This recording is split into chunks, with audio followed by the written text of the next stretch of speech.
Welcome back to Celebrity Radio. It's Alex Belfield talking to the biggest stars and some of my favourite people. And this autumn, The Illusionists is on the road. It's a show featuring some of the world's best magicians and illusionists and escapologists. And Andrew Basso is one of them. Hello, Andrew. Hello, buongiorno. Oh, nice to see you. So there you are with your lovely German accent. Typical. You're Italian, you're a escapologist, a man of illusion, and you've got the look, haven't you? There's a certain look you have to have if you want to be a magician. Yes, I think so. Actually, magicians and illusionists are known for their skills. Better if they look good. I mean, as any other show business job, you know? I think there is a reality, isn't there? The image and the way you put it across. Whenever I watch the talent shows, I always hear people like Howard Stern or Piers Morgan say it can either look really cool or it can look really old-fashioned, and never the twain will meet. Yes, absolutely, I agree. And with you, I've been watching you online. I haven't seen you yet because you haven't done it yet. You're coming to the UK this autumn, and I'm going to be seeing you in Nottingham, which I'm really looking forward to. I've been watching clips online, and again, there's a look about you of mystique. That's the first thing. Are you born with that? Is that sort of appeal to make me wonder what you're going to do next? Is that something you've learnt or you were born with? I think I was born with, because I remember when I was a kid, I never dressed color dress. I was always in black. I took something from my mother. My mother looked like Morticia Adams. Oh, really? An idea. Yes, really. So I think it was kind of a normal thing for me. Many people maybe in the magic world try to dress like somebody else, but the final good result is when you find really yourself and you're not imitating somebody. You find your own personality. In the Illusionists, if you look at the poster, it's quite not believable that everybody dressed like this in normal life. And obviously in the show, you push a little bit more your character to make more difference between each other. But everybody in the show, it's what he really is in real life. I've always said the thing about magic is we know it's not real, we know it doesn't exist, we know it's a figment of our imagination, but what we love is to suspend disbelief and go on that journey with you and believe you're doing what you're doing, which is whether it's making the Empire State Building disappear, whether it's making an elephant reappear, or whether it's getting out of a box. There's something in us, isn't there, that we want to believe, and it's another reason why I hate these people who tell us how it's done, because that completely spoils it. We know it's not real. We just want to be able to guess and sort of in our own minds work out how did he do it. Well, I think the illusion is not the final result. I mean, it's the method. Behind the illusion created, there are real skills. So all the illusionists on stage spend all their life to practice and practice and practice and to achieve some skills that nobody else is able to do. And specifically in my case, that I do escapology, actually I really go in the water tank upside down, and I really have to hold my breath for 3 or 4 minutes. And to prove this, I removed all the covers and cloths that usually were covering any emulation of the Houdini water torture cell. So making my escape, for the first time in history, a full view escape, where I show my ability on lock-picking abilities and physical endurance and so on. I've watched so many magicians over the years. One of my favourite places to go for the last 15 years is Las Vegas, and the first shows I always aim for are the magic shows. There's a lovely show called the Variety Theatre where they do a lot of acts that actually are taking part in this tour, and you get to see them close up. One of the things that you just touched on there was that there aren't really that many tricks, are there? It's just how you do it. It seems whether you're making something disappear or reappear, it's how you do it. Whether you escape from the bottom of the ocean or you escape from a box, there's the same principles that apply. It's just how you make it new and fun. That must be an incredible pressure. Well, it's like in music, you know, you have the notes, the sound notes are just few, but it's the way how you put it together to create a unique song. So it's the same with magic. Principles are few, but this is the challenge, to make something that nobody else in history has done it in the same way. I think in the past it's fair to say David Copperfield was the first rock and roll magician, wasn't he? He was the first man that went into arenas and knocked people away with his incredible illusions. There's now Chris Angel, who's really doing a lot to, again, make it cool. He's coming back with a new series this year. Magic does seem to still be omnipresent. It's something that, whether it's in the 70s, 80s, 90s or today, people still are interested in. And again, it's how you package it. And it's great that you've taken the risk with this theatre show, because it's a gamble to hire an arena. It's a lot of money, isn't it, to do this? And people are turning out. They're still interested in magic. Yes, the producers Simon Painter and Tim Lawson, both coming from the productions of very successful circus and musicals, they had a lot of courage when they started this project.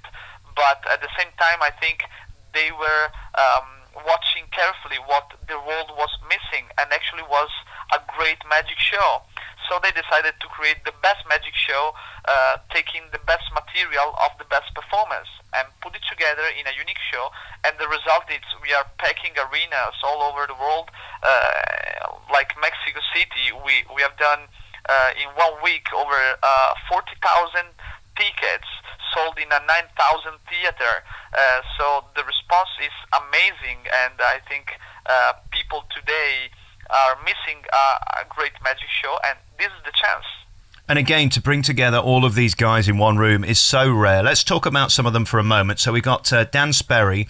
He's the anti-conjurer. What's an anti-conjurer then? Well, it's the opposite of what you expect from a magician. You know, in the common idea, the magician is the elegant guy that comes on stage with the hat, or doing the same tricks over and over, from the linking Chinese rings or the rabbit from the hat in the imagination.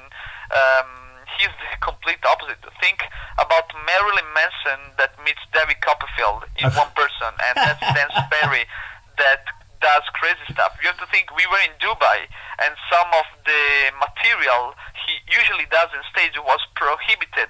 Wow. Because he could go in jail if he was doing it on the stage of Dubai. Wow.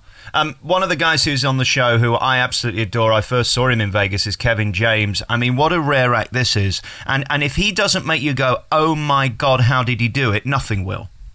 Yes, I mean, he's, I think, one of my favorites, because he's a really a creative mind, an inventor of magic. And actually, David Copperfield himself had some illusions taught from Kevin James. So he's great because he can create the shocking moment in the Illusionist show, where he cuts in half a man with a chainsaw, with no boxes, with no covers, live. And a second later, he is able to create this poetic moment and romantic moment with a little girl, where with a paper napkin he creates paper rose and make the rose levitate between the little girl hands, and then in a flash the paper rose change into a real flower. Wow. Amazing. I just love magic, and I'm so thrilled to be coming to see this show, because I know I'm going to love it. What I always think when I watch you guys, though, is the investment, both in time and money, that you put into it to get your act on stage. It's not cheap, and it's not easy, is it? Because you've got to wow the audience now. Standing there, as you say, with a cane and a top hat ain't going to cut it anymore. Right. Well, I think every performer in The Illusionist dedicated all his life in it. You know, the manipulator spend his whole time on practicing hours a day with his hands on cards or billiard balls to manipulate. To the other side, the big illusionist spent years to create the illusion of making a big thing disappear. Or like me, the Escapologist, I spent my life, last 10 years, to learn how to pick locks and handcuffs, to know the mechanism, how they works, and to know how my body works in a strange condition like underwater or upside down. And I have to ask you the question then, Andrew, how sexy is it being an illusionist on tour? Are the ladies into this? Do you know what I'm saying? Well, I feel we all feel like rock stars in this show because the size of the show is something that has never happened before on Earth. I mean, we do arenas that only famous music stars does, and in my case, I almost walk naked on stage because I have to do down the water escape. So maybe women are more into this. Yeah, I need to talk to you about that because I like things called sandwiches and food and McDonald's. There must be a lot of pressure on you not to become a fatty.